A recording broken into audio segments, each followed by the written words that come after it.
Session 1 of Spirit, the stimulating program initiative for retirees that inspires thought. I'm Judy Steinig, Rebbitzin of the Young Israel of Bayside and Associate Director, Community Services of the Orthodox Union. This event is a joint program of the Orthodox Union with OHEL and Stage and Margaret Tietz, the Rehab Center of Center Light, where Spirit has been presented previously in Teaneck, New Jersey, Boynton Beach and Boca Raton, Florida, the 5 towns, and we're very happy now to be presenting it here in Central Queens. The OU recognizes that as the generation of baby boomers leave their professional responsibilities, they are looking for educational stimulation. The goal of this program is to provide active retirees with opportunities for spiritual and intellectual growth within their communities. We truly appreciate the hospitality of Young Israel of Jamaica Estates and the assistance of Rabbi Hochberg, Mardasra, the board, and membership for the promotion of this program. Later on, of course, in future programs, we'll be going next week to Young Israel of Hillcrest, the following week to Young Israel of Kew Gardens Hills, and finally at Toras Emes of Flushing. And we appreciate all of our shuls in the area being involved with this program. OHEL Family Services has been working very hard for the Jewish community throughout the New York metropolitan area. The OU has been partnering with OHEL on many levels in numerous programs over the years. We are very thankful for their involvement in Spirit and look forward to hearing Susan Hollander speak later in the program. STAGE is an organization that works with retirees to bring Jewish meaning to their next stage of life. We want to welcome Rabbi Aryeh Borsuk, who's in the back, who has recently joined the STAGE staff as program director. Rabbi Borsuk will be speaking with us later about goals and how you can be involved. We are truly appreciative to the Margaret Tietz Rehabilitation Center of Center Life for its generous sponsorship of this program, and are very happy to welcome Rebbitzin Sheva Turk to the program. I don't have to tell most of you too much about the Tietz Rehab facility, because I'm sure many of you have had friends or relatives that have regained their strength through this amazing place. However, I would like to personally share with you my Hakara Satov, my personal gratitude to Margaret Tietz for my recovery there 6 years ago when I broke my hip. Even before its new state-of-the-art renovation, it was a superb institution. It's only much, much better now. I had a wonderful experience. Actually, I really had a blast there. I really had a lot of fun. And I'm walking, running, and doing everything else that I need to do now. And I really credit Margaret Tietz and their wonderful PT and OT departments there. I recommend it highly, completely with its 5-star kosher catering under the VOD of Queens. No program happens, of course, without the assistance of many people, and we received plenty for this program. From the various shuls gave us various community members to help us, and we really appreciate the help that we got from the shuls. As I said, Young Israel of Jamaica Estates, Young Israel of Kew Gardens Hills, Young Israel of Hillcrest, and Toras Emes of Flushing. In particular, I would like to acknowledge the help of Mrs. Phyllis Zelkowitz, and I know she had a team of people working with her, and Mr. and Mrs. Saul Lauber, who all of their help was very indispensable for this program. I'd like to point out that coming with me from the Orthodox Union is Adina Schwartzbaum, who's given up her day to be here with us, and we really appreciate that. So we want to thank everybody for all of their help. We hope that in the future you will all come back and bring others. Today's program will take a new look at family relationships and provide strategies on enhancing them. So I'd like to call upon at this time Rabbi Yoel Schonfeld, Maradasra of the Young Israel of Kew Gardens Hills. I don't have to tell you, most of you I'm sure are very familiar with Rabbi Schonfeld because so much of what goes on in Queens happens in his shul. And he, and of course his father, Rabbi Fabian Schonfeld, Rabbi Emeritus, have been involved with everything that goes on in this community. I personally am very grateful to Rabbi Schonfeld. He is a close family friend, a neighbor who lives 3 houses away. So we've done many, many programs together over the years, and we're very looking forward to hearing him speak.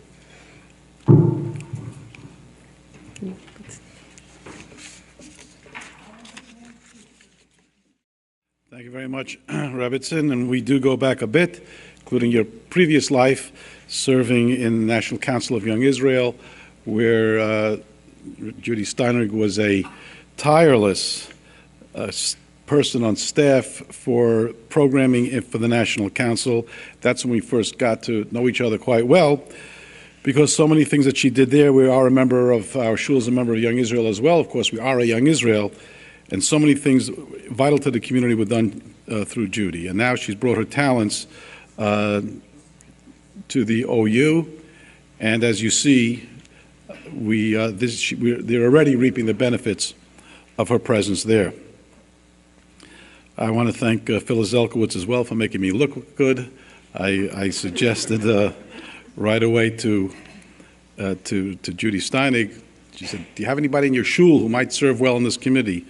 I said, "Phyllis Zelkowitz." And it was a guess, but an educated guess, that she would really come through, and so she has. And thank all those who have helped along in this effort, and those of you who are here. My topic is family in halacha and Jewish thought, in the Torah. And so that brings us to that very discussion of family relationships in Torah. Of course, we all know that the word for family, everybody knows that the word for family, it's become Yiddishized, but the Hebrew word for family is mishpacha. It's the name of a magazine. It's the name of a brand name of fruit cocktail now. Mishpacha means family. What is interesting, though, is that the first time the word mishpacha appears in the Torah in any context, in any conjugation, the first time it makes its appearance as a word is this past week, Parshas Noach, dealing with none other than a group of animals. And that's what you have in the very first source item, number 1, on page A, that I've handed out. And here we're being told, Vayetze Noach banav v'ishto neshei banav ito, Noach and all his wife and daughters-in-law, the children, everybody's leaving now the teva, they're leaving the ark. Kol hachaya, kol haremes, v'chol ha'of, kol romes, ha'oretz, everything, any living creature is now, that teems across the earth, is now leaving the ark, l'mishpachoseihem yetzu min hateva, and to their families, according to their families, they went out of the ark. This is the first time that we find the reference to mishpacha in the Torah is dealing with this group of animals that left the Torah, that left the ark. The Torah actually had opportunity before in the end of Parshas Bereshis in describing all the different branches of man and the genealogy of original man. Torah could have used the word mishpacha there, but for whatever reason, it was reserved for this time, the mishpachosehem. So if there's one thing that we can say about the concept of mishpacha right away, is that mishpacha does not necessarily mean a family of human beings, a family of Jews. A mishpacha could be a mishpacha, a family of Mr. and Mrs. Rhinoceros, Mr. and Mrs. Giraffe.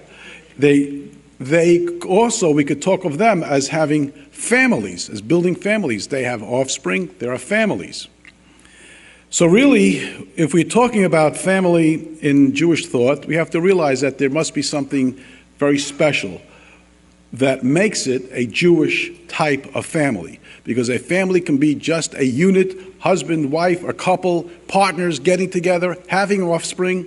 That's a family as well. But to make it into a family the way we think of a family, that takes a special effort. Most of the source materials that I've used today are coming from Rav Hirsch, Shamshul Raphael Hirsch, in his commentary on the Torah. Because as you'll see, in scattered places throughout the Torah, Rav Hirsch has keen insight into what the word itself means, mishpacha, and certainly what it means in Jewish thought. So in this very pasuk that we're dealing with in source number 1, as you see with my check to the left in verse 19, Rav Hirsch makes the following comment, Mishpachosehem. Once again, that they're going out the great law of Leminehem for their living organic world, as they went out according to their own type of animal. They were given their accompanying escort. They went out with a mishpacha. Now, Rav Hirsch liked to very often use a unique system of etymology. it was his thesis that there are a lot of letters in the Hebrew alphabet that are interchangeable. For the word, let's say, ra'ash, which is noise, Rav Hirsch often felt that the ayin and the gimel are interchangeable. Now, in real correct Hebrew, ra'ash is the ayin is a very guttural letter. It's a ra'ash. The Sfardim know how to pronounce it.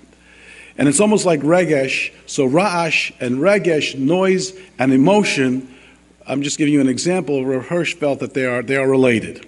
And he played with this quite a bit. Some students of etymology are a little bit skeptical about his system, but that is the system that Rav Hirsch used often enough. And so he's using that here. And he says from mishpacha is the root shin pei ches, related to shefa, to sova, and a few other letters, you see a few other words down the line, sava, tzava, all of which have the meaning of plenitude, or of the accumulation, the gathering of many to a mass. So he says that what the root of mishpacha is that you're taking a mass of people, a group of people, and making them into one unit. That's what mishpacha really is all about, taking a diverse group, certainly a group, a multitude of beings, bringing them together into a unit. That's mishpacha. So that's the first idea that we get about what mishpacha is really all about. Mishpacha means you're taking a group, bringing them in unison and unity. Interesting, you should also see what he says in the parentheses. By way of parentheses, note how the word, how the shivcha, that person who in the non-Jewish point of view, shivcha is a maidservant, in the non-Jewish point of view, stands at the very lowest social grade. A slave, a servant, the lowest rung in the echelon of man. Servant, what could be lower than that? Or slave. That stands in the very lowest, in the non-Jewish point of view, stands at the very lowest social grade. In the Jewish point of view, as is expressed in the name they give her, is raised to a member of the family. So the shivcha shares the same common root as mishpacha. So when you have a shivcha in the house, you really to view her as family. And there are many, many halachas that apply to an Eved Ivri, to a Jewish servant, and to an Eved Kanani as well, to a non-Jewish. And as the Gemara, the Chazal succinctly put it, Kol Hakona Eveds, anybody who acquires a servant, is Ki'ilu Kana Adon La'atzmo, they're buying their own master, because you have to treat them with great respect, dignity. Be very careful how you treat a person who is just at your service the whole time. You can't just boss them around willy-nilly. And so it's an interesting point that he makes. It's a by the way, and it's in parentheses, but it's an interesting by the way, that shivcha and mishpacha are the same root. So Hirsch at the outset does let us know that what's happening with mishpacha is it's an ingathering of a diverse group. We see this as well in footnote in source material number 2.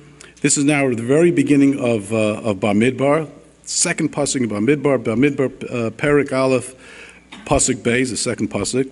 Su'u es rosh kaladas b'nei Yisrael l'mishpachosam l'veisavosam. Count, we're being told to count the heads of the tribes of the Jewish people. B'mispar shemos l'chol zocha l'gulgulosam. Every male by their polls, count the people. So the word here, mishpachosam, appears, and here too, mishpacha. Here, basically, Hirsch is coming back to his idea that mishpacha from shefach is related to Pesach, to be added, to join. I'm sorry, not Pesach, but l'sapeach is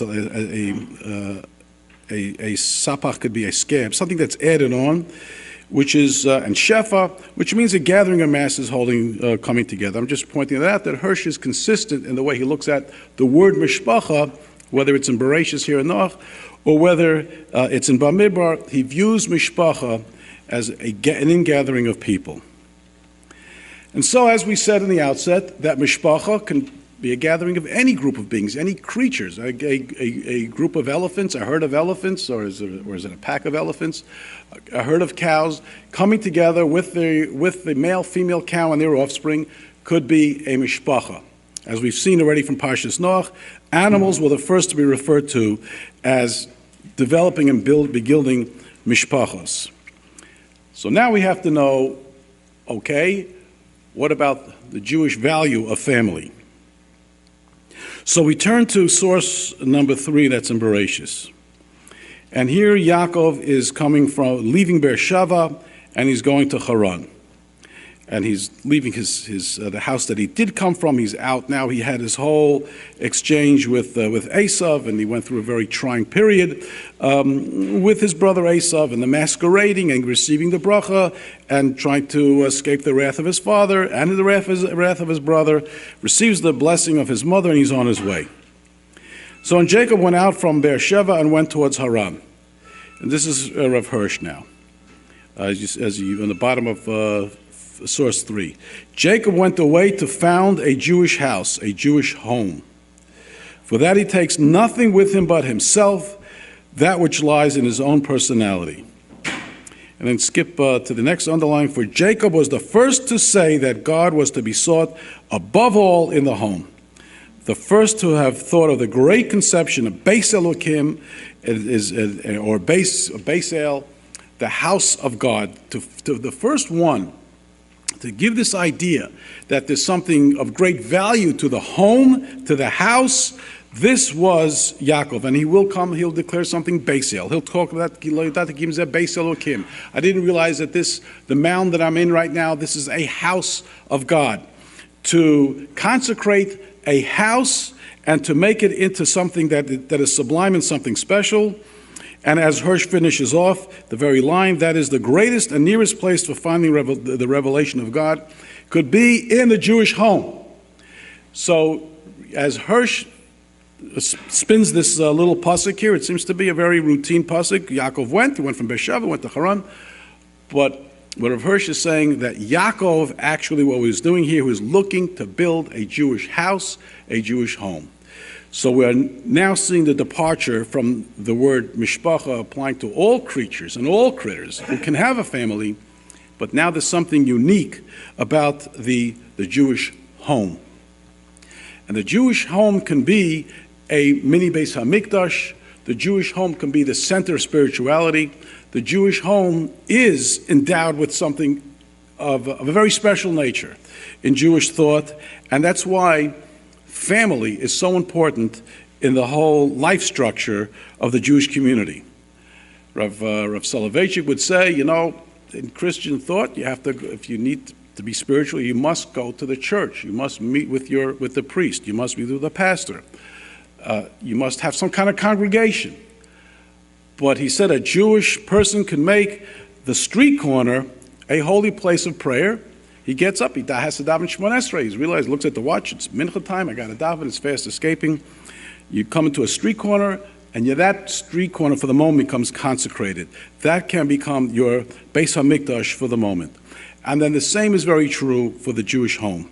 As the Jewish home becomes instilled with a Makom Kedusha, if it's a place where the values are taught, if it's a place where spiritual importance reigns through the house, if it's a place that there's harmony in the home amongst the parents and amongst the children, that is what's so valued in Jewish thought as building the Jewish home. So Yaakov Avinu, Jacob at the very outset, was dedicated to this very principle, as Rav Hirsch puts it, looking for that Jewish house, the Jewish home.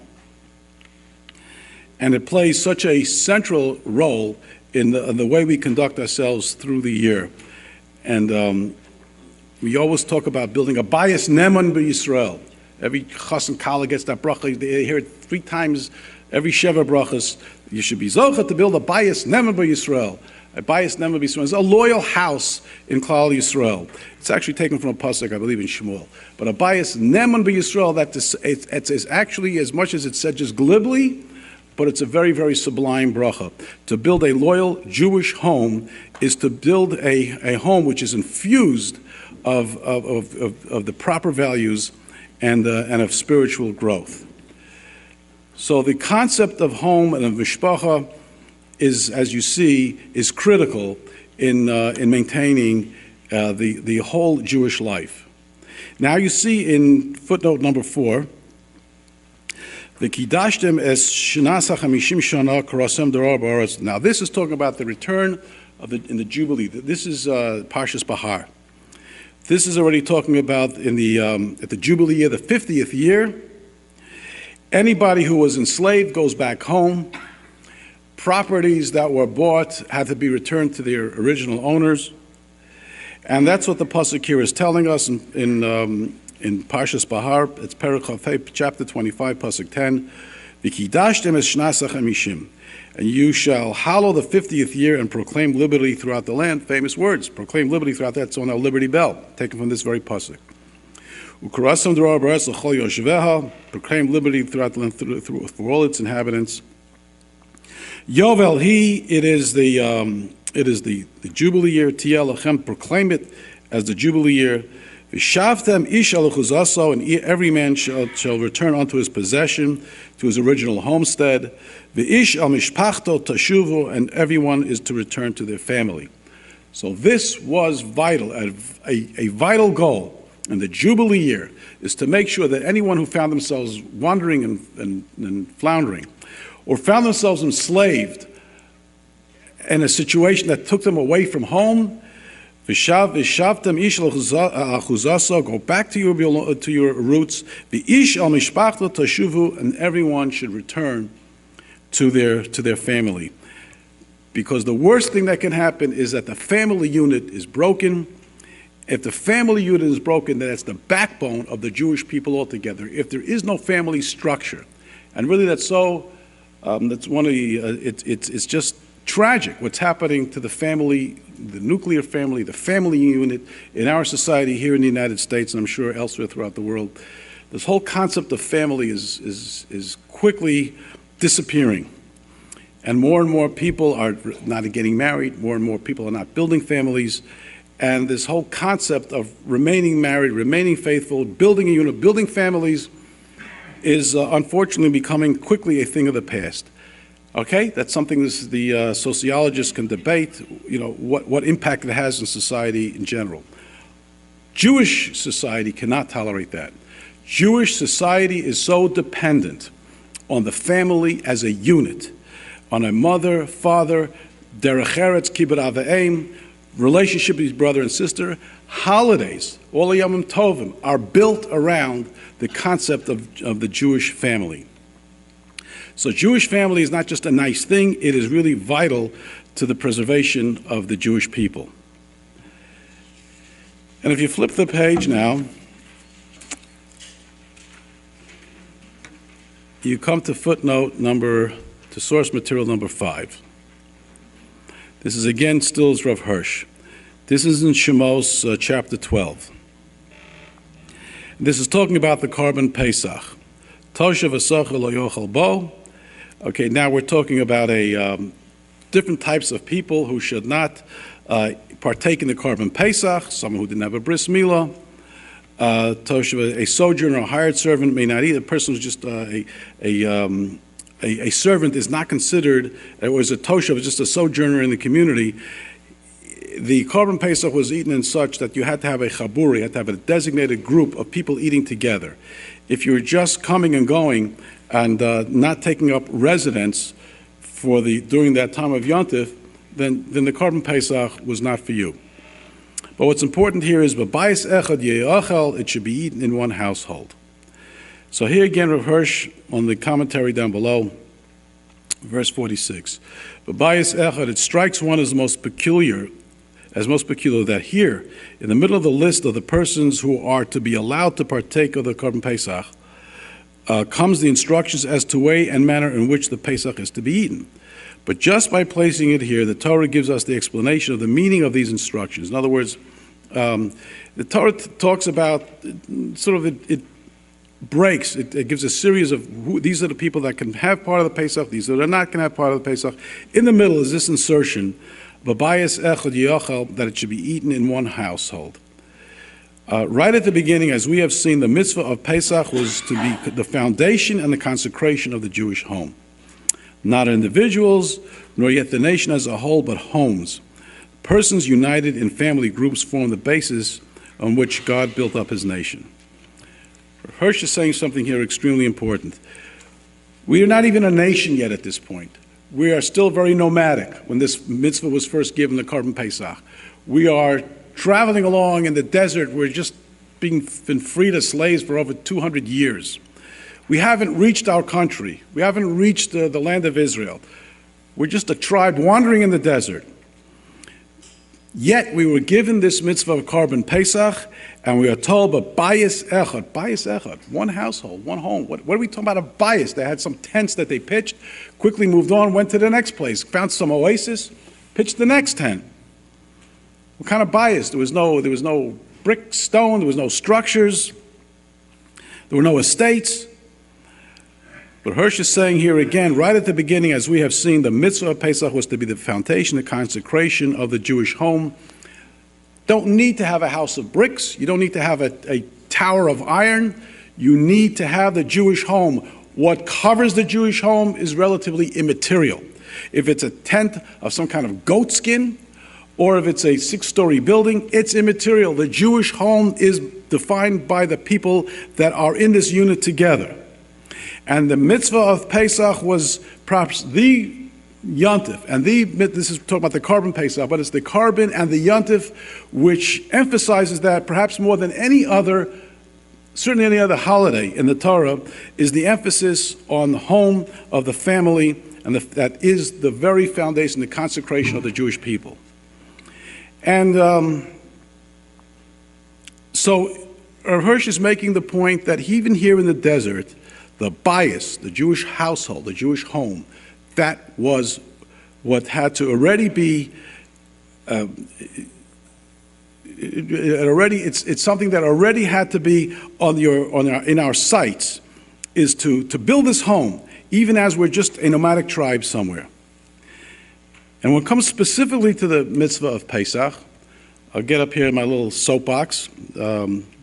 People in my shul know this is something that it's almost like an obsession of mine. But one of the tragedies that has befallen our people, Jewish people, the Orthodox people, Torah people, Jewish people, is what's happened to the Yom Tov of Pesach.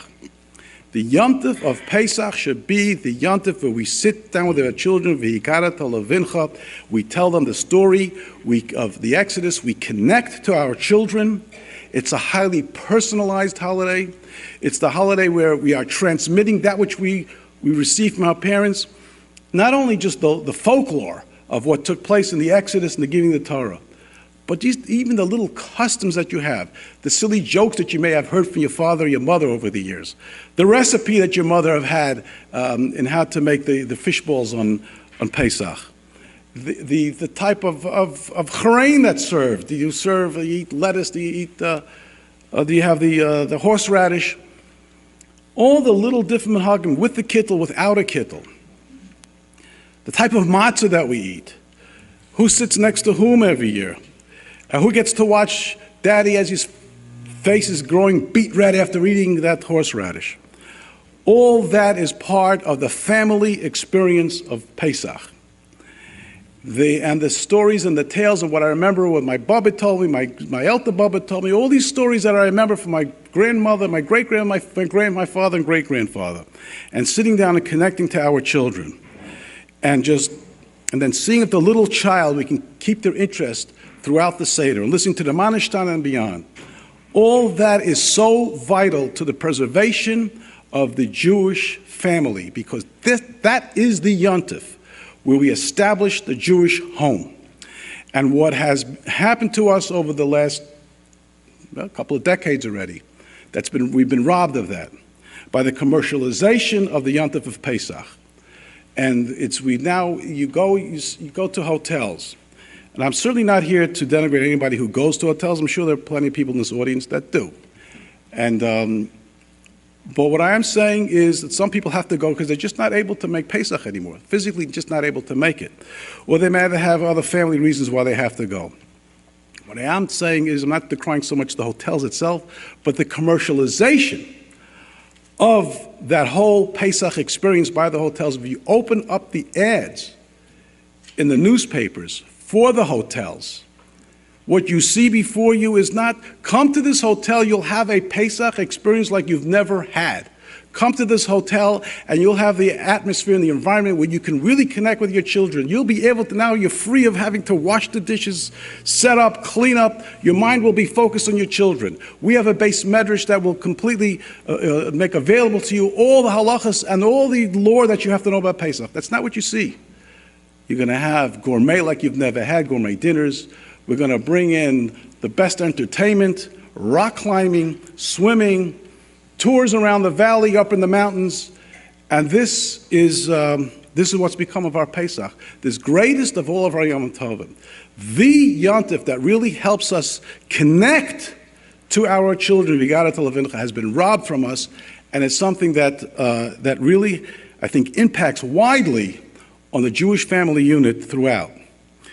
Unfortunately, many of the noted speakers and the Magidim and some Rabbanim find themselves as scholar residents in these hotels. And three of them, these noted speakers, I've been in email contact. They said, you get throughout the year, you get up and you speak about we can't have gashmis, there's too much gashmis, too much materialism in this world. And you get up and we have to be inspired by God and by people. We have to really develop a spiritual base. That's what you're doing as Magidim. That's what you're doing as people that the old Magid of old, the people who were there to give us admonishment. Some of them are terrific. And I go to some of their lectures, they're wonderful. But one of them, for example, spoke in my shul, and he went on, and it was a little bit before Pesach, and he started dripping tears. And he said, "Do you know what it is to sit around your children and say, tell me a second. It just escaped me for the minute. At every generation they want to destroy us, but HaKadosh Baruch Hu matzilenu miyadam, but God saves us. You know what it is to teach that lesson to your children? As he's speaking, I slipped him a note. And he said, you know what it is to be with your grandchildren, telling this, going through all the generations, God is always there to save us. I slipped him a note, and which he read when he finished, and he said, so why do you go away for Pesach to hotels? So he was kind enough, he called me the next day, he said, I got your note. And he told me, though, do you know how much I get paid? Take a guess. And he was right. As much as I guessed, it was triple. With the value of his whole mishpacha coming plus what they pay him. And okay, so I guess he has his price. Maybe I'm just jealous. I don't get that price offered. And with another one of these very well-known speakers, I emailed him, I said to him, why do you should be at the vanguard, you should be at the very forefront at telling people, try to stay home if you can. Why do you enable others to go? Because he's a very well-known speaker. And he said, well, I only go to programs that the main emphasis is Torah. So I made a copy, I scanned a copy of the ad for the hotel that he's in. I said, look where your name and the base medrash is placed. It starts off with the gourmet dinners, horseback riding, mountain climbing. Then on the bottom is your name, and the very, very bottom, fully stocked base medrash. I said, you tell me that's a place of priority of Torah? So again, what I'm saying here is, I'm not denigrating anybody, Khalilah, who goes to hotels. What I'm saying is that, but the way it's been commercialized and presented to us, that we've robbed what Pesach is all about. It's that connecting holiday to our children. And it's something that I think really has a very deep impact on the family unit of the Jewish people. And I'm saying this maybe now for the fourth time. Please don't think that I'm criticizing anybody here or elsewhere that goes to hotels, because I fully understand some people just find themselves in a situation they must. If it's for reasons that they just can't make Pesach, it's for health reasons, if they can only get together with the family if it's in hotels, I get it. Or some people say, what are you talking about? You don't know the experience of the hotel. I've heard this. We have a room all to ourselves, just the entire family. It's beautiful, it's wonderful. I believe it. But the way it's presented, the commercialization, the ads for it, is something that really strikes at my heart. I'm going to finish, where's Robertson? Is she here? I'm not sure exactly what my time. She's out in the back. Okay, I think I have till 1:45. Finish with the Meshech Chachma. The Meshech Chachma, that's the very last one on 6. There's no English translation. The Meshech Chachma was Rabbi Meir Simcha of Devinsk. He was a Rav in Latvia, turn of the last century, outstanding thinker. He wrote in beautiful prose and Hebrew prose, and he had his classic commentary on the Chumash, it's Meshech Chachma, and also what's known as the Or Sameach, classic commentary on the Rambam. Really a poetic thinker. But I took out one little comment from him here. The mitzvah of Sota in Parshas Naso is not one of the prettiest mitzvahs that we have in the Torah. A woman is accused of being unfaithful by her husband. She's warned and rewarned in front of witnesses. And then she goes into seclusion with another man. They bring her to the Beis HaMikdash. He forces her to go to the Beis HaMikdash. She protests her innocence. Really, you're innocent. Drink this potion of like an inky water. If it turns out that she's really guilty as charged, that she had an illicit relationship with some other man while she was married, then her belly expands and she's made to look awful. If she's innocent as she claimed, then she gets all kind of brachas. Life then will be wonderful. This, though, as will be noted, was the only time in the entire Torah that we are expected to see a miracle happen.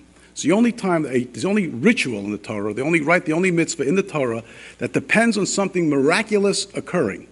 Give this lady a potion of some inky water, and if she's guilty, her stomach bloats. If she's not guilty, she starts getting brachas. She looks beautiful and has all the kind of children she wants. It's the only time that the Torah expects a miracle to happen. So the Meshech Chachma picks up on that, and he bases a lot on the Ramban. It's actually quite longer, this Meshech Chachma. This is in Bamidbar. It's actually Parshas Naso, Perek Hey, Pasuk Chav Zayin. V'hoisaish leisha la'ola b'kerav amah, that she will become like a disgrace amongst her people, that she was shown to be guilty. Yitachein, says the Meshech Chachma, it's very probable. Ki zeh mi pe'ulas ha'ashgacha ha'pratis. This is part of the divine providence.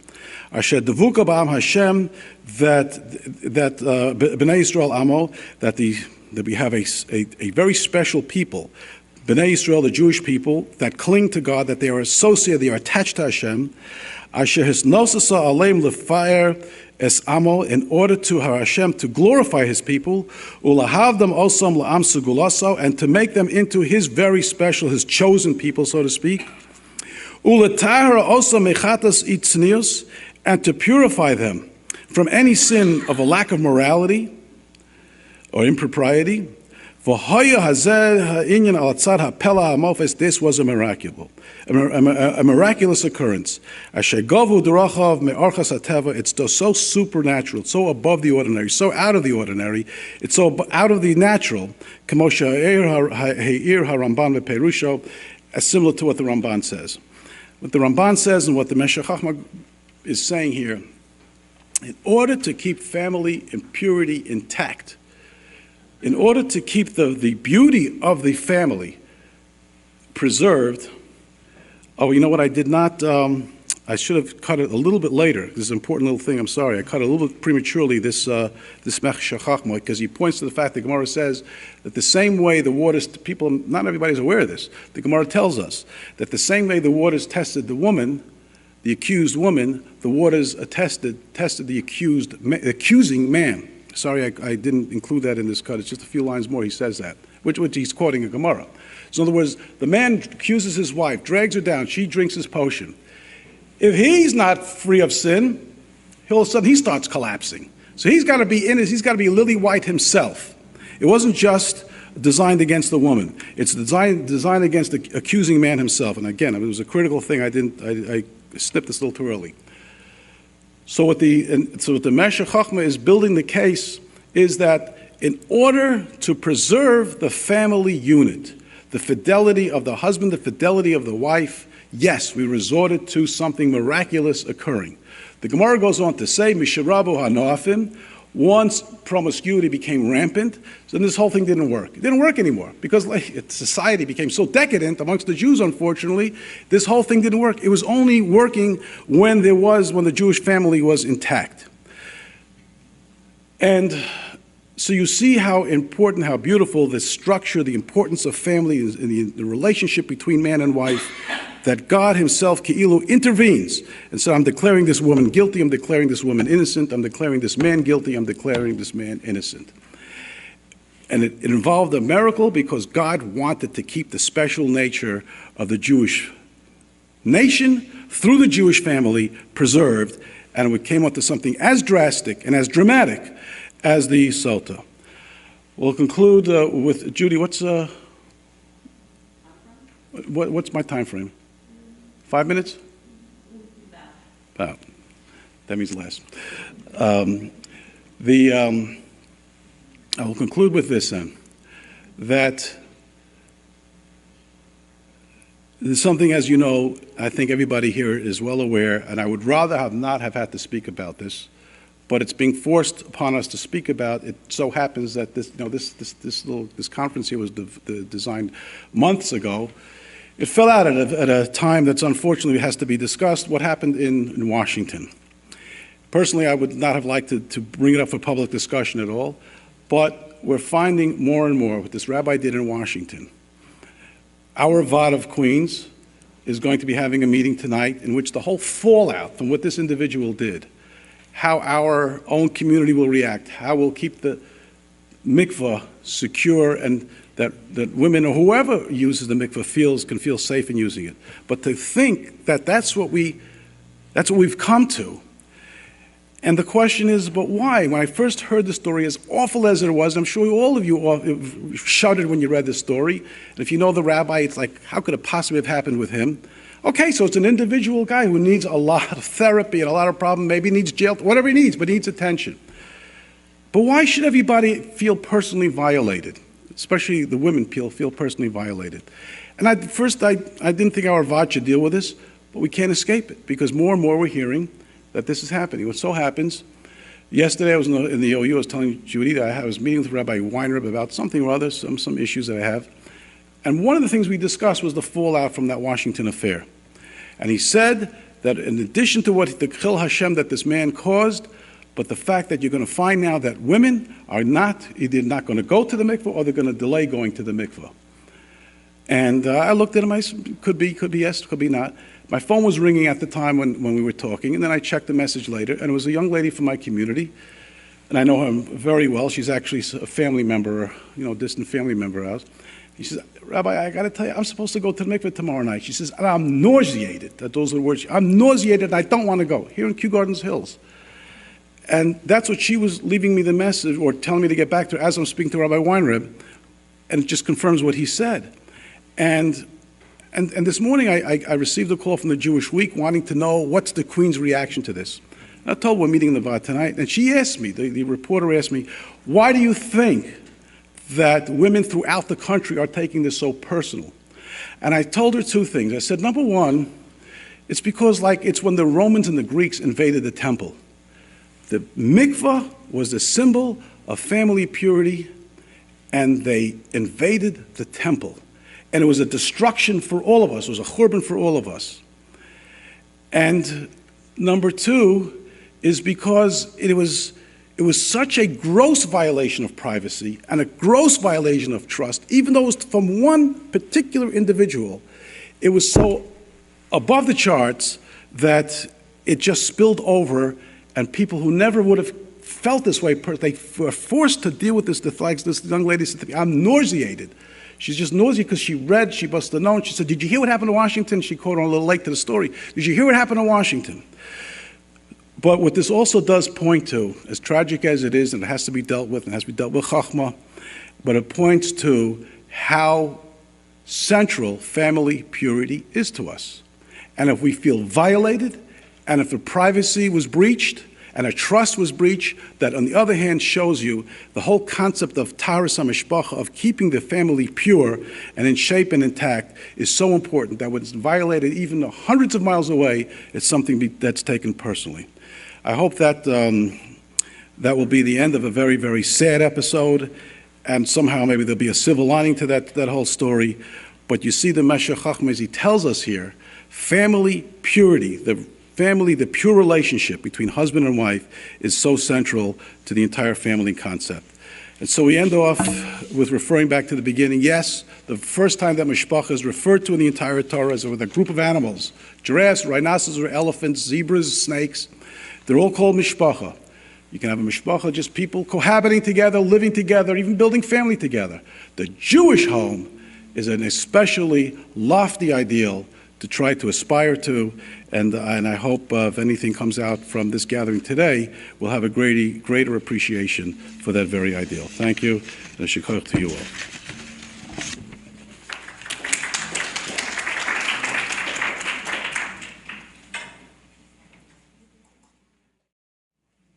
Thank you so much, Rabbi Schonfeld. We always enjoy hearing you, and today in particular, and I think everybody gained tremendously. Rabbi Schonfeld will be here for only a few more minutes. I'm going to suggest, though, if anyone does have any questions, if they email them to me, we could get them to you afterwards. Okay, we're going to be taking a break for a few minutes, but I have a few public service announcements and commercials. Okay, first of all, certainly everyone knows that over there is the Margaret Tietz table, and I certainly recommend that you go over to see that table, and OHEL and stage are right next to it. I also want to acknowledge the presence of Rabbi Perlman, who is the chaplain at Tietz. And as I said, when I was at Tietz 6 years ago, I already talked about that. I will tell you that Rabbi Perlman made sure that each and every meal was absolutely perfectly to my liking, and everything was wonderful. And as I said, I really had a blast there. Anyway, so the Tietz table is there, but Margaret Tietz is having a very special program on November 5th from 11 to 1. We have our program next week, November 4th, and this is the following day. It's Managing Transitions Late in Life, a symposium for providers and caregivers. So if you think that would be applicable to yourselves or any of your friends, please pick up a flyer and let them know that you'll be coming. Also, there's a program, one of our OU shuls in Kew Gardens Hills, Congregation Eitz Chaim on 73rd Avenue, has a wonderful series of health programs. The next one is Tuesday, November 11th. Navigating the Medical System presents ways to manage high blood pressure and reduce the risk of kidney disease.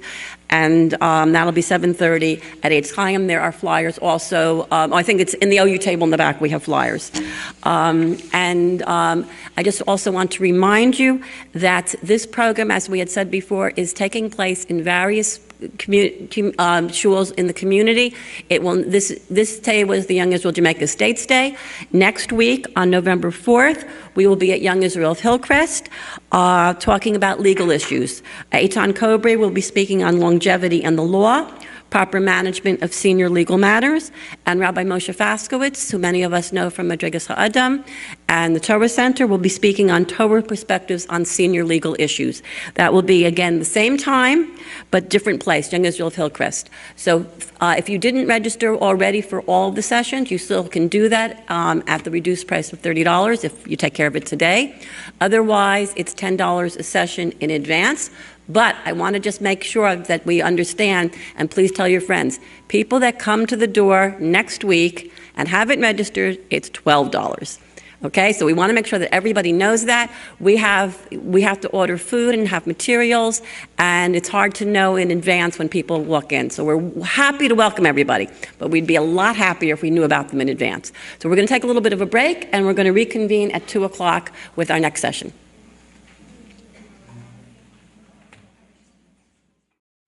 Sorry, it's me again, just for 30 seconds. A gentleman came to me, and he made a valid point about my Pesach soapbox. And I want to make this clear. Basically, the message was, well, he was telling me that I got it wrong. Pesach can be celebrated wonderfully in hotels. Okay, maybe not. But one point is for sure, that I may have been talking as a man, not realizing what goes into Pesach in making Pesach. So, and I want to be very clear about that. That's true. And Yes, and that's why I said that, I understand for some people it's very difficult physically to make Pesach. Some people usually means the women. And so I want to acknowledge that yes, I know for me as a man, it's very easy. Stay home, make Pesach, it's great. My wife personally works very, very hard, scrubs, gets her nails, her knuckles bare, and raw is right. But she said, as long as I can do it, I'm doing it. But every woman is different. So I do want to acknowledge that yes, I was speaking as a man. That's what I happen to be. And I do acknowledge the fact that, yes, some people, some women, whoever's involved in prepping for the Pesach, it's sometimes a very impossible, daunting task, and sometimes that's why they feel motivated to go. I don't want to diminish that at all, that driving reason to go. Okay.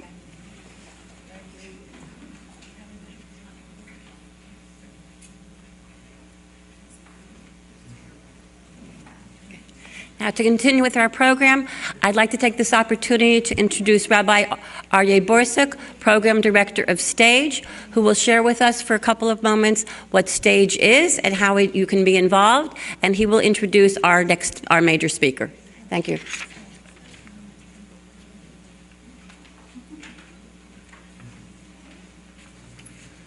Good afternoon. So I was in Milwaukee for Yom Tov, and I was chatting with a man in the community there. His main career was as a newspaper reporter, which led him to all sorts of interesting experiences. And one of his roles was to cover political campaigns. Some of you may know that Wisconsin is a presidential battleground state. In 2000, 2004, and 2008, 2012, presidents, vice presidents are coming through Wisconsin practically daily in October and November. And one of his rallies that he covered was in Chippewa Falls, Wisconsin in 2004. President Bush, who was the current president at the time, was campaigning for re-election in Chippewa Falls, a population of, according to Wikipedia, 13,661 people. Not a place that Bush generally hangs out. We didn't believe the president had ever been in Chippewa Falls. And this was a major event for the entire community. The whole town turned out, every politician, local dignitary, main businessman, everything shut down to watch the president in town.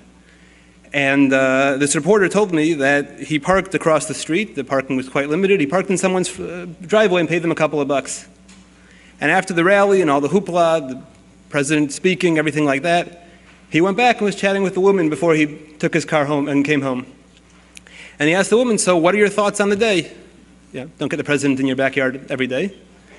And the woman said it was an excellent day. We made $40 parking cars. And this reporter told me that he remembers feeling this profound sense of disappointment. The president of the United States is standing 100 yards from your front door. The motorcade came straight down your block. Air Force One flew over your house at 400 feet. And all you can say is that you made 40 bucks. You're missing everything about the event. And he used this as a Dvar Torah at the Shabbos table a week and a half ago in the context of leaving the Yom Tov season. When we're asked how our Yom Tov season went, Rosh Hashanah, Yom Kippur, Sukkot, we often say things, I know what I say, it was great, we had a nice time, saw the family, nice meals, had some fun, Chol Hamoed trip, and we're missing so much more that went on. I think all of us had a moment of inspiration at some point between Rosh Hashanah, Yom Kippur, maybe over Sukkot, where we wanted to commit to doing more. We wanted to grow. We wanted to use our time differently and to learn more, to do more for the community, to do more chesed. And we at Stage are here to try to facilitate opportunities for growth among the retiree population. Can you hear? We're here to try to create shiurim that would cater to your schedules and your interests, to try to create volunteer opportunities that would be right for you to work on to build on your life skills and your experiences, and to use that to service the community in a way that would fit your schedule better than a full-time role might. And we have some surveys in the back table there. I'll be around for a while afterwards. We would love to speak to you and hear your thoughts as to how we can service you and what we can do to work with you and the communities to tailor-make programs that would be of interest to you to help you capitalize on those moments of inspiration and growth that we may have had over the Yom Tovim. I would like to call upon Mrs. Susan Hollander, an LCSW from OHEL. OHEL is an organization that needs practically no introduction. The work OHEL does, I think we all are very familiar. They have a whole list of services that is a wide range of paraphernalia over there. Mrs. Hollander, current title is the clinical director of the OL Regional Family Center. And it's a whole career at OL, has done fantastic work, and she's going to be speaking about successful strategies for parenting, grandparenting, and interpersonal in-law relationships. Thank you very much.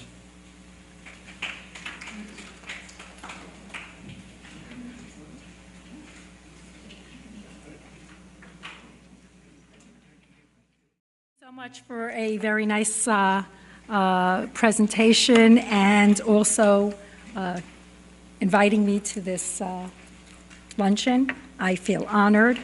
Judy for calling me. I know Judy's, Rebbetzin Judy's son, so I really feel truly honored that the invitation was extended to me. First, I'd like to say, you know, I was quoted as being professional, Susan Hollander, LCSW, but I have to tell you, I am a daughter, I am a mother, a wife. I should have said wife first. Today, I am also a step-parent, besides being a parent. I am a grandparent, and I am a step-grandparent as well. So I could actually say personally that I have experienced many of the things that you in the audience have experienced. Oh, you're right. I still have a mother-in-law. I am a daughter-in-law. So thank you for saying that, because, you know, Rabbi Schonfeld actually started out with Parshas Noach. And he forgot Parshas Bereshis, that Adam and Eve were the happiest couple in the world. Do you know why? Because they had no in-laws. So we'll start off with a little bit of humor. I was actually given the topic of what to talk about. And I also wound up having family members in the audience, new family members in the audience that noticed my name that I was presenting. Can you move closer to the mic? Sure. There are family members in the audience that I've met for the first time recently, new family members, so I really feel truly honored. I was given the topic of its all relative strategies for successful parenting, grandparenting, and interpersonal in-law relationships. To me, this is a vast topic. There is so much to talk about. I actually have a lot of material that I copied, articles and things to read that you could actually take home, touch and feel. So you could, you know, some of these strategies are written. I feel like it's a little bit, okay. But I would really like to,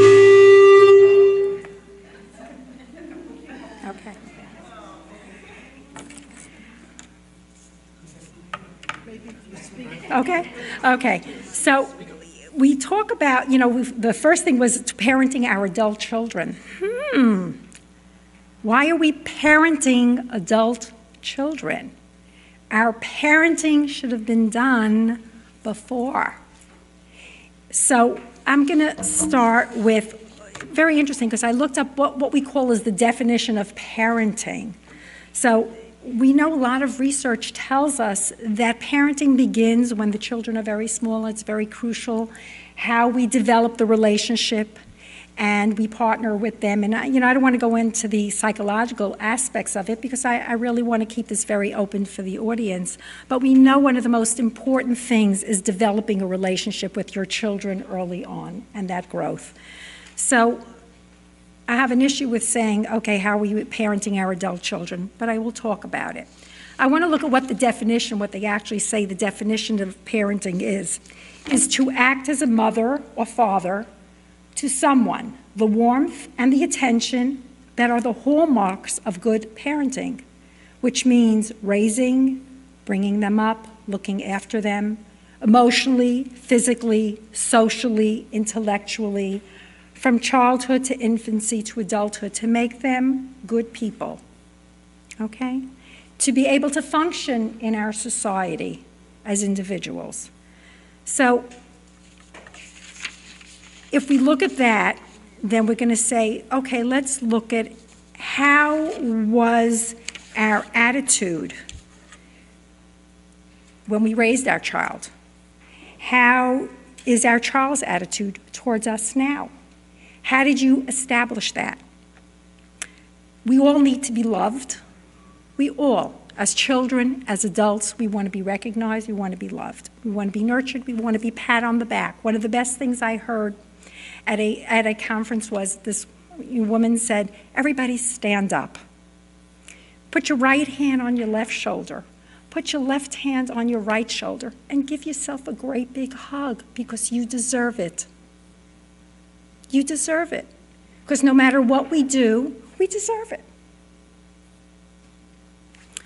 So it's very important to be recognized and to be nurtured and to love. And we want to be given positive attention. We want to give approval, whether we think it's right or wrong at this point, your adult child. But if they get that feeling, they could see facial expression, they could see how you're responding to them or by what they're saying, the way you move your body. Just like, remember when they were kids? And they go, oh, ma, or oh, dad, or anything like that? They feel that too, and they see that in you as an adult as well. It moves on. Kids pick up your attitudes, how you speak to others, how you've treated others throughout your life. Whether they were growing up in the household, they see you as an adult interacting with other adults. I remember many years ago, my daughter was away in seminary, and we decided we're going to do a trip with her. And we were coming to Europe to take her out, to go, but we had this whole thing. My husband was doing business out there, and we took her with us on part of the business piece of it. And this was actually in Egypt. So you're talking about real Yetzias Mitzrayim, from Israel to go to Egypt.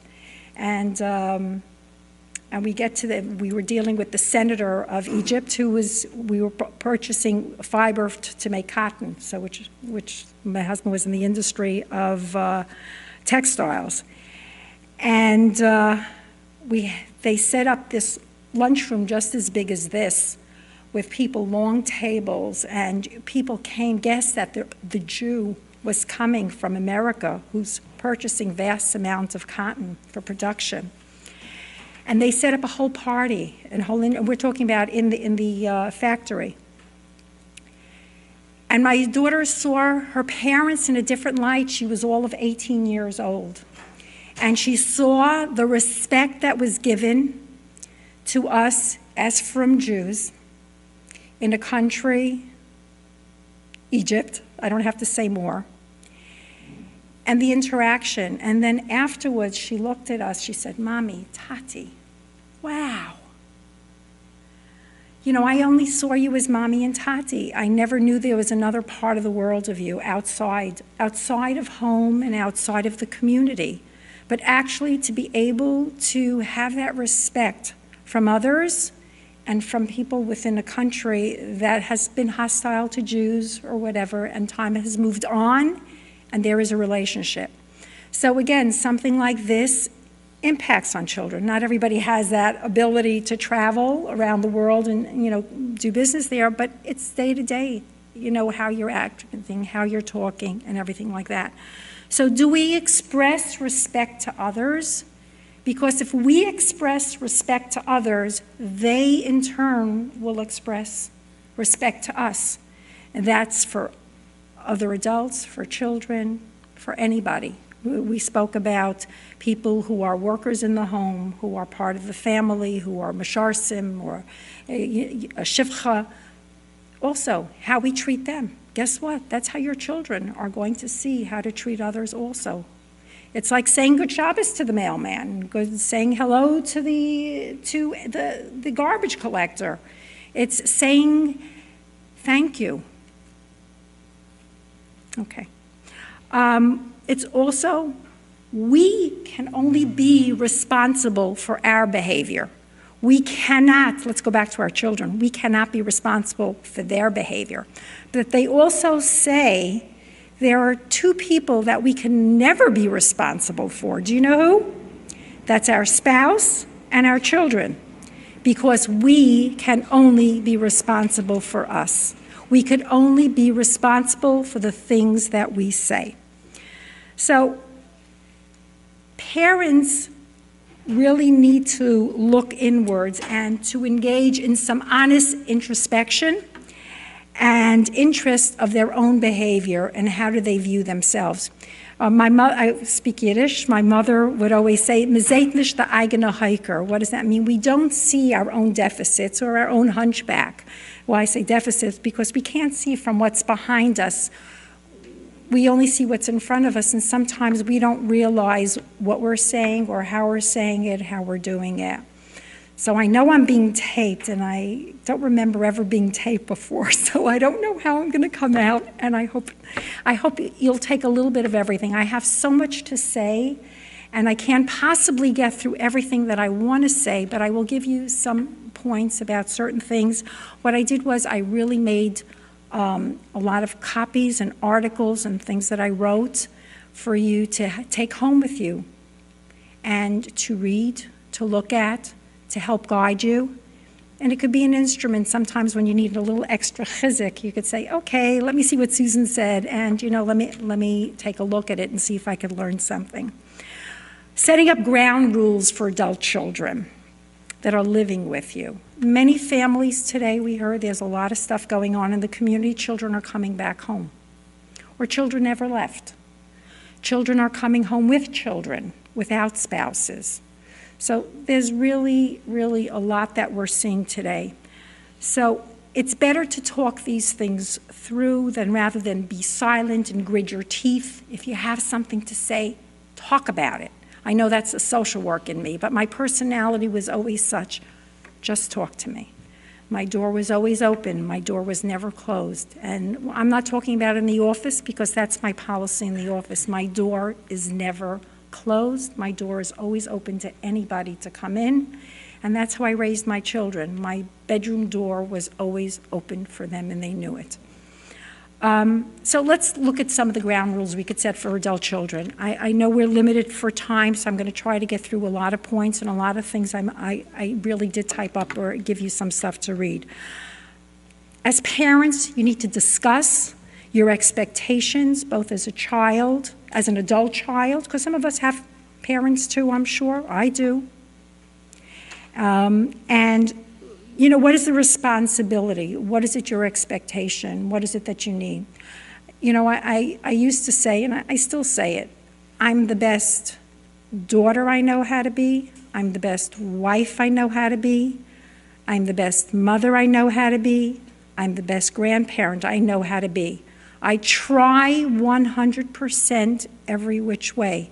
It doesn't mean I'm perfect. It doesn't mean I get it right, but I try. If there's something you need to share, discuss, I'm there. Let's talk about it. Because, like I said before, you start gritting your teeth, you start being resentful of your children. We don't want to do that. Require goals with specific time frames. If a child is living with you, discuss with them, what are your plans? How do you see it? Not to be a nudge. Give them a time frame. If you see they're trying to get a job, they're not trying to get a job. I really spelled it out in a paper, so you could do it, but that's the idea. Discuss it. If there's job searching, choosing, looking graduate school, discuss it. Share, hear, listen. Everyone likes to be heard. Just listen. Sometimes just don't give your opinion. Just listen. It was very interesting. One of the things I said, children, they forget to knock on the door. Privacy. They have a right to privacy. You have a right to privacy. Knock on the door. Set rules of autonomy. It's fair to tell your adult child, you're coming home late, give me a call, let me know. I don't want you to wake up everybody. Just let me know when you're coming. Don't take it for granted. Maybe I'm preparing supper. You set ground rules. You say what's on your mind, what you need, what they need. It's better that way. And also be patient for the adult children who are working to move towards autonomy.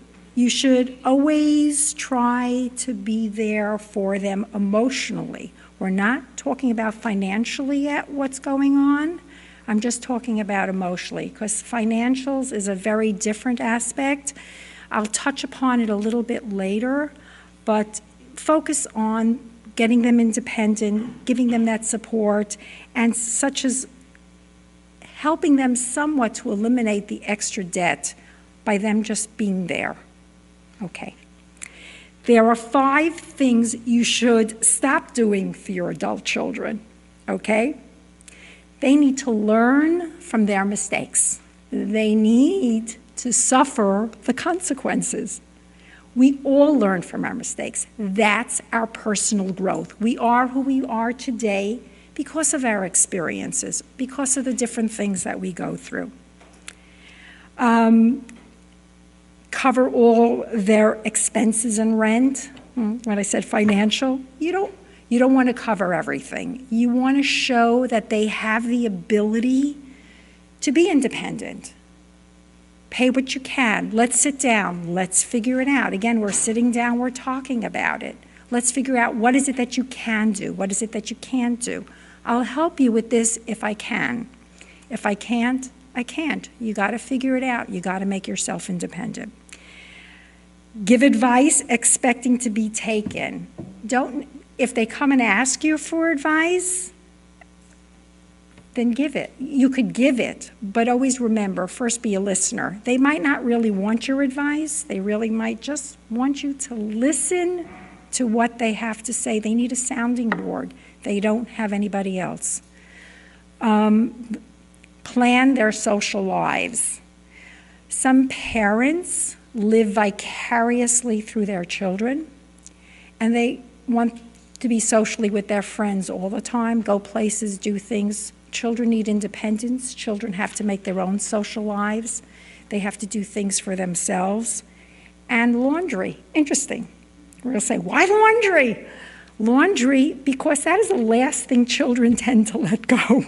If they go off to school, they go off to college or seminary or wherever they might be going, they're doing their own laundry, most of them. Coming home and dumping it and saying, here, you do the laundry, Mom, you pick up after me, you do everything after me, is not always the best thing towards independence. Okay, I did spell out some of the things about that. Okay, any questions on this so we can I could move on? If there's anybody who wants to ask a question about adult children, I'm really willing, ready, and able. If you have a question that someone's struggling with, or a hypothetical question, that would be fine too. Okay. The other part is grandparenting. Grandparenting is wonderful. Wow, I wish they were born first. This is so easy. We could give them back. One who wants to be a good grandmother really needs to first study and learn how to be a good mother-in-law or father-in-law, right? Because that relationship is really started out when the children get married. So I know in-law, the topic in-law relationship was given, as the third one. So I'll put it there on the back burner, but we really have to know in order to have a good relationship as grandparents, that development has to be as an in-law when you're first merging together and the couples are merging together. So that sets the tone for being, a good grandmother. Firstly, always communicate with your child about making arrangements with them and revisit it from time to time with the children, and that they approve of what you're doing, because that's very important, because they are the parent. When you get the news that you're going to be a grandmother or a grandfather, smile, be happy, be a part of it. Don't tell them what to do, don't tell them how to name it.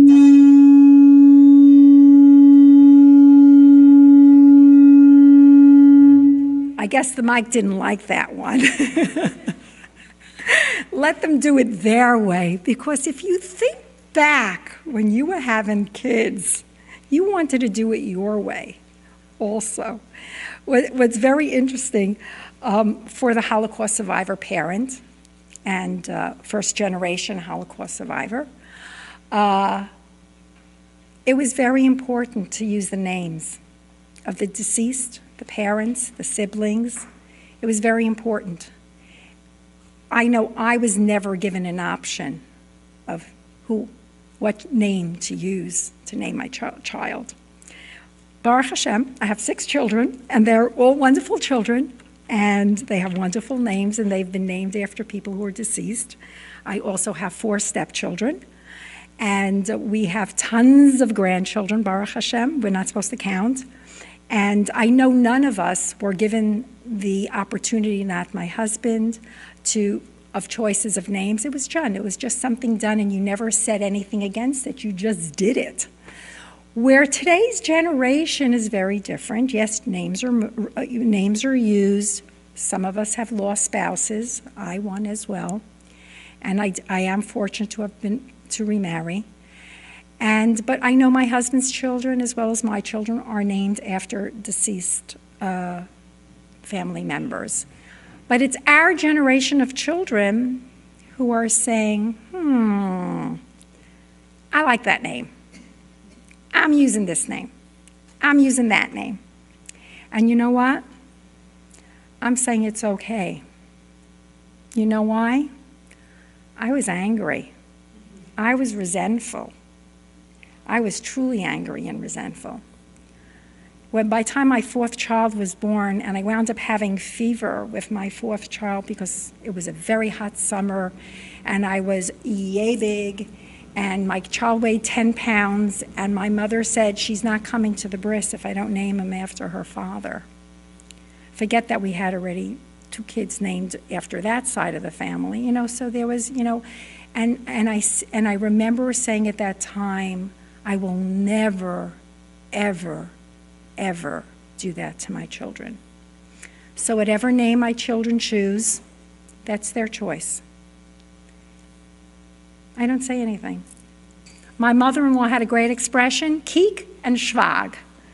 We know what that means?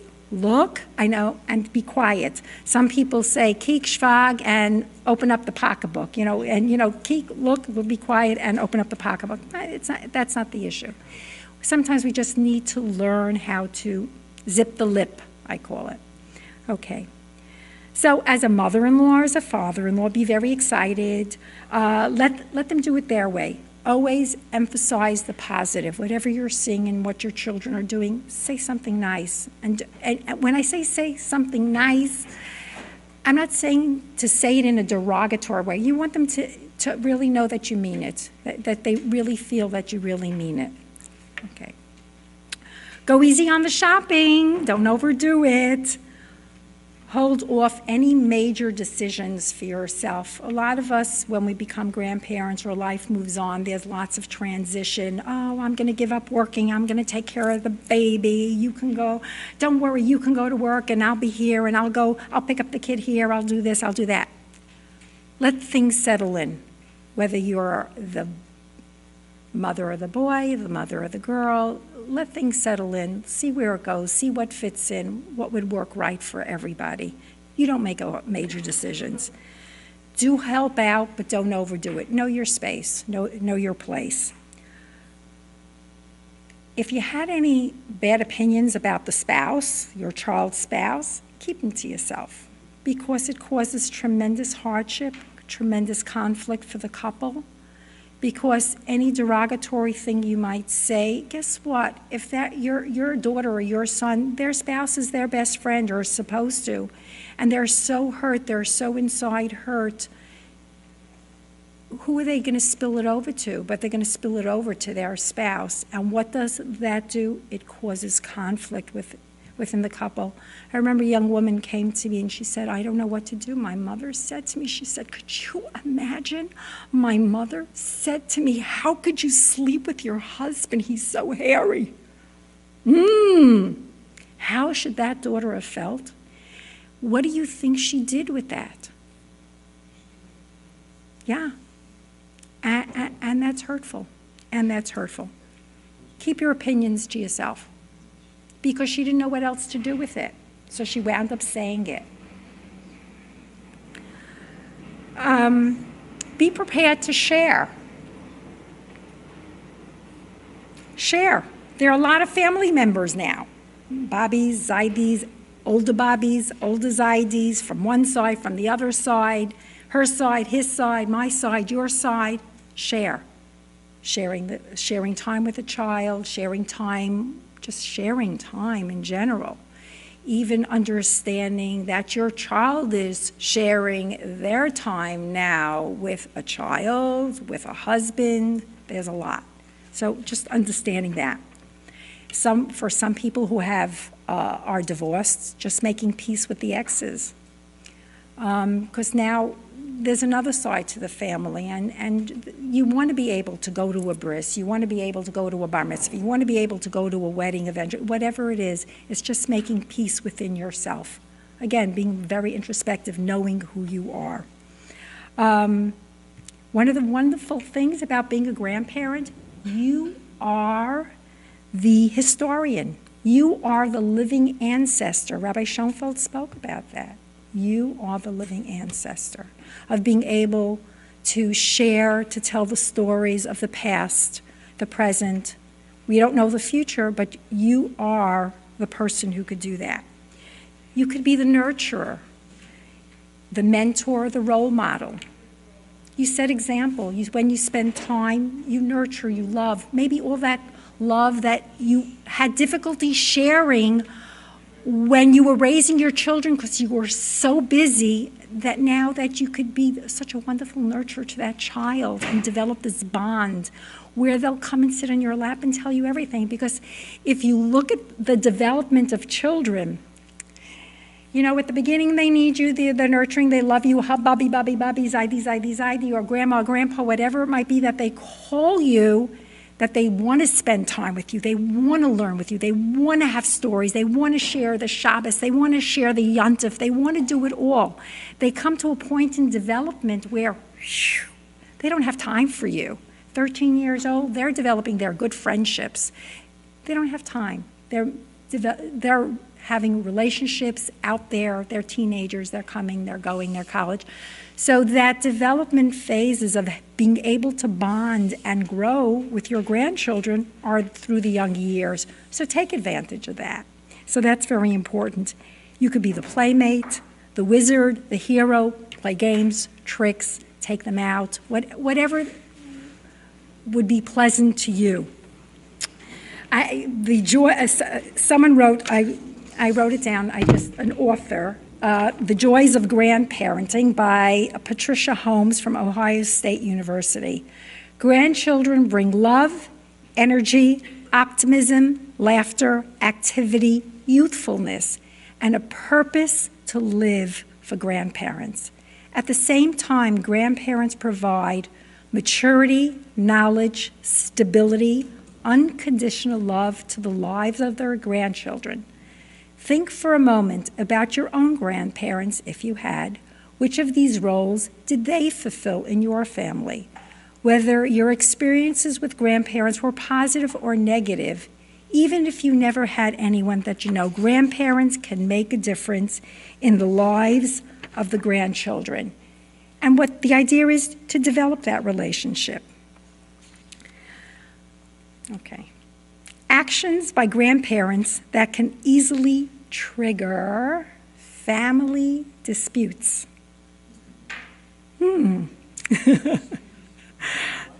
Family disputes. Actions by grandparents that can easily trigger a family dispute. These are some of them, among some of them. Undermining the parents' authority and encouraging children to disobey. Speaking ill of the other family members, such as the parents or the step-parents or other grandparents. You know, making this gossip triangle, one talking about the other, or saying things about the parents in front of the children, or not referring to them respectfully, him about the father, or her about the mother, when referring to the grandchildren about their parents, or just saying things derogatory. Refusing to follow rules about the child's diet or what the parents want. Let's say an example, children are coming for Pesach or Sukkot or any of the Yom Tovim. They really don't like sweets because their kids have ADHD, attention deficit hyperactivity disorder. Giving them sweets makes them jumpy. They start climbing all over the couch, climbing off the trees, and they become very rambunctious.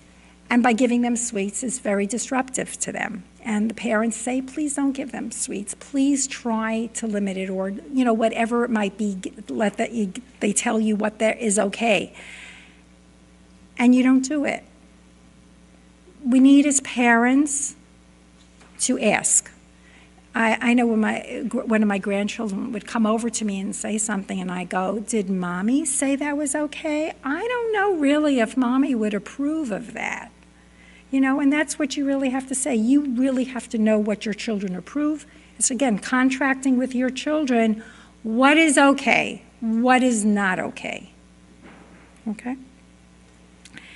Giving grandchildren gifts that you know their parents won't approve of.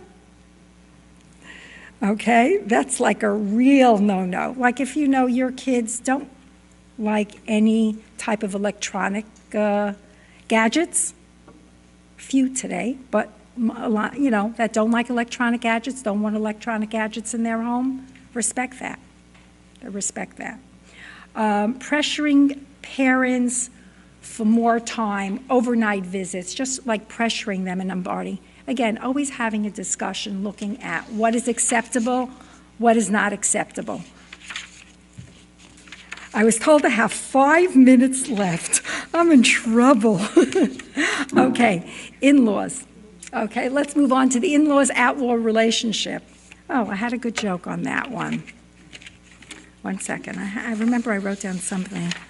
Okay. Oh, what's the difference between the outlaws and the in-laws? Okay, good. You got it. The outlaws are wanted. Okay. I wrote up something, so a lot on that, but I will talk about what causes stress, relationships with in-laws, outlaws, or however you want to call it. Critical mother-in-law, whether it be the boy's mother or the girl's mother. Critical mother-in-law, always criticizing, always finding fault. You can't do anything good. You walk in the house, or you see something. The possessive mother-in-law. Wow, possessive mother-in-law. Possessive mother-in-law could be, I want time with my son too. You can't always just spend time with your husband. I need him also. That could be an issue too, because the wife is torn between two loves. If you think about it, the son who loved his mother first loves his wife. And it goes both ways. And when you start pulling, it causes tremendous confusion and difficulty for the husband, for your child. If your male, it's your son or your son-in-law or whoever it might be, we've got to be very, very careful of demanding, because as we know in the Torah, we do, so I'm not going to quote, I'm not the rabbi, but we do know that a man has to go with his wife. If it's a good, I'm not talking about abusive relationships, I'm not talking, but men will side with their wife because he has to live with her, let's be honest. He's got to live with her. But he's got to be respectful of his parents too. It says, right, keep it of the aim, but then, where do you draw the line of distinction? How do you do it in a respectful way? So therefore, you need to have a discussion and be respectful. Too helpful of a mother-in-law, don't overdo it, okay? You could do as limits are set like that. And don't be a pushy mother-in-law. Keep on saying, I got to be, I got to be very much apart. I got to be. Respect the privacy of everybody. The do's and don'ts. If you're given a key to the home of an adult child, don't just walk in. Call that you're going to use it. Can I come? Don't just let yourself in. Always call to make sure to let them know. Don't drop by without calling, whether you like it or not. You never know. They might be walking around naked. How do you know? Something might be going on. And don't assume that you'll always be invited. Don't always assume that. You don't know what's going on in their home unless they share of what's going on. Okay, fast forward. I'm going to do something that you didn't ask me to do. I'm going to say something about making retirement a time of life that is truly meaningful. Because I think we're all here also approaching retirement age, eventually. So we have to really look at, we're replacing our career identity and we have to reinvent ourselves. I met someone yesterday who said she was doing some sort of work and she calls me up, she goes, "You're not gonna believe what I did," and I applied for a job as a respite worker for a Downs child. I go, "Wow." She goes, "Do you know what I'm getting paid?" I said, "Probably $12 an hour, $15 an hour." She goes, "How did you know?" I said, "I know." She goes, "But you don't understand, Susan. It's so rewarding. And not that my grandchildren are not rewarding, and not that my grandchildren are not special, and it's not about the money. I feel so special because these children, mother needs assistance, these children are so special, and I love what I'm doing." So that's an example of reinventing. Initiate important conversations to strengthen your relationship with your family, your spouse, your children, and friends. This is a wonderful thing because this is coming out, spending time at lunch, learning, speaking. Avoid the dark side of retirement. Find things to keep busy with. Find things to do. Connect. We live longer because we stay connected. And everybody needs, remember, right hand, left hand, we all need to be hugged. We all need to be appreciated. We all need to be touched. And it's not necessarily physical touch, it's emotional touch, it's spiritual touch. Develop wellness habits for your body, your soul, and your spirit. Do something for you. Even if it's a manicure and pedicure. And for the guys, a very special haircut. And you can get manicures also. And fill your time with meaningful things to do. For you. And wishing all of you great success in parenting, grandparenting, and self-growth. If you have any questions, I'd love to take them. Anybody dealing with anything? I have articles that I'd love for you to take, things that I've written. Not necessarily that I've written, but there are other things that give strategies and points of just being a good parent, grandparent, and individual. Thank you so much for having me. Before everybody leaves, please fill out the evaluations and give them to us. These evaluations are absolutely critical to the Orthodox Union so that we can keep on improving our program. Every program is always a work in progress, but we're not going to know what's needed unless we get the information from you. Give us other ideas that you would like to see in future programs. So please, we'd like an evaluation for everybody. We want to thank everybody for coming, and we hope to see you next week, same time, different place. Young Israel Hill Press. The address is on all the information. You'll see it on the website. Please make sure you register in advance and tell all of your friends, but tell them to call us in advance. Thanks so much. Everybody have a safe trip home. We hope you enjoy the program. I'd like to personally share with you my Hakaras Hatov, my personal gratitude to Margaret Tietz for my recovery there 6 years ago when I broke my hip. Even before its new state-of-the-art renovation, it was a superb institution. It's only much, much better now.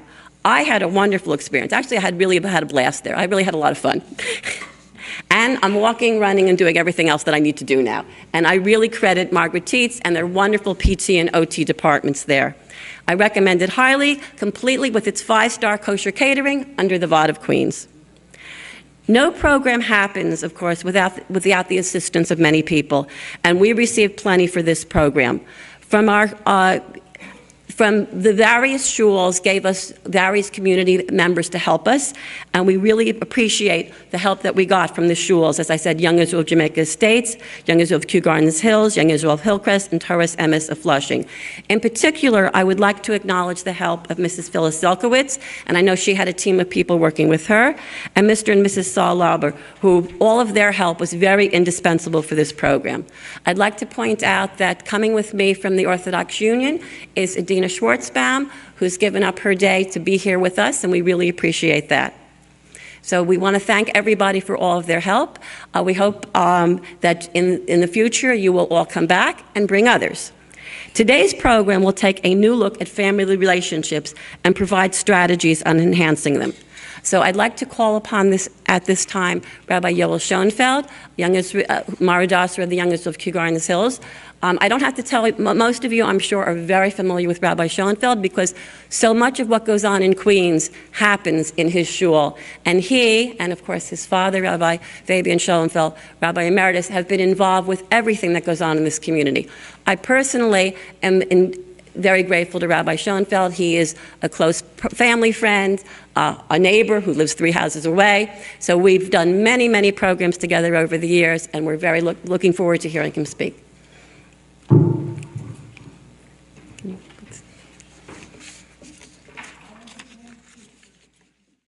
Thank you very much, Rebbitzin. And we do go back a bit, including your previous life, serving the children. Everybody's leaving now the Teva, leaving the Ark. Kol hachaya, kol haremes, v'chol ha'of, kol romes, ha'oretz, everything, any living creature is now, that teems across the earth, is now leaving the Ark, l'ishpachosehem yetzu min ha'teva, and to their families, according to their families, they went out of the Ark. This is the first time that we find the reference to mishpacha in the Torah is dealing with this group of animals that left the Torah, that left the Ark. The Torah actually had opportunity before in the end of Parshas Bereshis in describing all the different branches of man and the genealogy of original man. Torah could have used the word mishpacha there, but for whatever reason, it was reserved for this time, the mishpachosehem. So if there's one thing that we can say about the concept of mishpacha right away, is that mishpacha does not necessarily mean a family of human beings, a family of Jews. A mishpacha could be a mishpacha, a family of Mr. and Mrs. Rhinoceros, Mr. and Mrs. Giraffe. They also, we could talk of them as having families, as building families. They have offspring, there are families. So really, if we're talking about family in Jewish thought, we have to realize that there must be something very special that makes it a Jewish type of family. Because a family can be just a unit, husband, wife, a couple, partners getting together, having offspring. That's a family as well. But to make it into a family the way we think of a family, that takes a special effort. Most of the source materials that I've used today are coming from Rav Hirsch, Shamshul Raphael Hirsch, in his commentary on the Torah. Because as you'll see, in scattered places throughout the Torah, Rav Hirsch has keen insight into what the word itself means, mishpacha, and certainly what it means in Jewish thought. So on this very pasuk that we're dealing with in source number 1, as you see with my check to the left in verse 19, Rav Hirsch makes the following comment, mishpachosehem. Once again, that they're going out. Session 1 of Spirit, the stimulating program initiative for retirees that inspires thought. I'm Judy Steinig, Rebbitzin of the Young Israel of Bayside, and Associate Director, Community Services of the Orthodox Union. This event is a joint program of the Orthodox Union with OHEL and Stage and Margaret Tietz, the Rehab Center of Center Light, where Spirit has been presented previously in Teaneck, New Jersey, Boynton Beach and Boca Raton, Florida, the 5 towns, and we're very happy now to be presenting it here in Central Queens. The OU recognizes that as the generation of baby boomers leave their professional responsibilities, they are looking for educational stimulation The goal of this program is to provide active retirees with opportunities for spiritual and intellectual growth within their communities. We truly appreciate the hospitality of Young Israel of Jamaica Estates and the assistance of Rabbi Hochberg, Mardasra, the board, and membership for the promotion of this program. Later on, of course, in future programs, we'll be going next week to Young Israel of Hillcrest, the following week to Young Israel of Kew Gardens Hills, and finally at Toras Emes of Flushing. And we appreciate all of our shuls in the area being involved with this program. OHEL Family Services has been working very hard for the Jewish community throughout the New York metropolitan area. The OU has been partnering with OHEL on many levels in numerous programs over the years. We are very thankful for their involvement in spirit and look forward to hearing Susan Hollander speak later in the program. STAGE is an organization that works with retirees to bring Jewish meaning to their next stage of life. We want to welcome Rabbi Aryeh Borsuk, who's in the back, who has recently joined the STAGE staff as program director. Rabbi Borsuk will be speaking with us later about goals and how you can be involved. We are truly appreciative to the Margaret Tietz Rehabilitation Center of Center Life for its generous sponsorship of this program, and are very happy to welcome Rebbetzin Sheva Turk to the program. I don't have to tell most of you too much about the Tietz Rehab facility, because I'm sure many of you have had friends or relatives that have regained their strength through this amazing place. However, I would... The great law of Leminehem for their living organic world, as they went out according to their own type of animal. They were given their accompanying escort. They went out with a mishpacha. Now, Rav Hirsch liked to very often use a unique system of etymology. It was his thesis that there are a lot of letters in the Hebrew alphabet that are interchangeable. For the word, let's say, ra'ash, which is noise, Rav Hirsch often felt that the ayin and the gimel are interchangeable. Now, in real correct Hebrew, ra'ash is the ayin is a very guttural letter. It's a ra'ash. The Sfardim know how to pronounce it. And it's almost like regesh. So ra'ash and regesh, noise and emotion, I'm just giving you an example where Hirsch felt that they are related. And he played with this quite a bit. Some students of etymology are a little bit skeptical about his system, but that is the system that Rav Hirsch used often enough. And so he's using that here. And he says from mishpacha is the root shin pei ches, related to shefa, to sova, and a few other letters, you see a few other words down the line, sava, tzava, all of which have the meaning of plenitude, or of the accumulation, the gathering of many to a mass.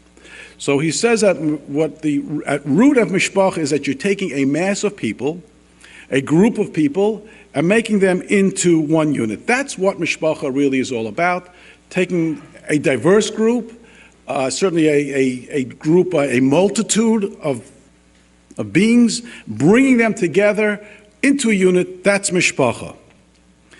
So that's the first idea that we get about what mishpacha is really all about.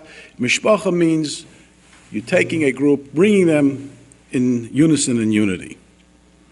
Interesting, you should also see what he says in the parentheses. By way of parentheses, note how the word, how the shivcha, that person who in the non-Jewish point of view, shivcha is a maidservant. In the non-Jewish point of view, stands at the very lowest social grade.